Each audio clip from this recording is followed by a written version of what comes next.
Nahuli kam ang panghahablot sa cellphone ng isang babaeng may kanlong na bata sa Cebu. Nalaglag pa sa semento ang bata dahil sa insidente. Makibalita tayo kay Nico Sereno ng GMA Cebu. Pinaghahanap ngayon ng Punta Princesa Police ang mga sospek na ng agaw ng cellphone sa Atilio Subdivision at nakunan ng CCTV. Sa CCTV footage, makikitang nakaupo sa labas ng tindahan si Stephanie Pipito, kanlong ang kanyang 1 taong gulang na anak na si Steven. Nanonood sila ng nursery rhymes sa cellphone. Maya-maya pa, 2 lalaking sakay ng motor ang dumating. Ang backride, bumaba at biglang hinablot ang cellphone ng biktima. At sa nangyaring agawan ay nahulog ang kanyang anak. Matapos maagaw ang cellphone, simple lang na umalis ang mga sospek.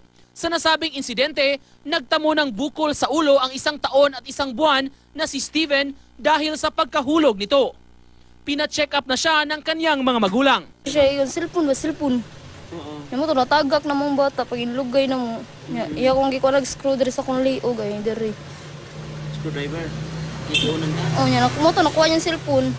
Umaasa ang biktima na mahuli ang mga sospek.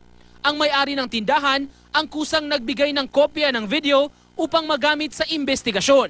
Ayon sa hepe ng Punta Princesa Police Station, ngayong buwan lang may 2 kaso ng hold up at snatching ang kanilang naitala. Maom gini yang gitudlo nga mayong-mayong nya duham sa ni ka buok na dakpan riding in tandem.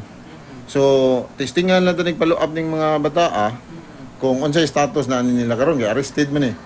Nico Sereno, GMA News.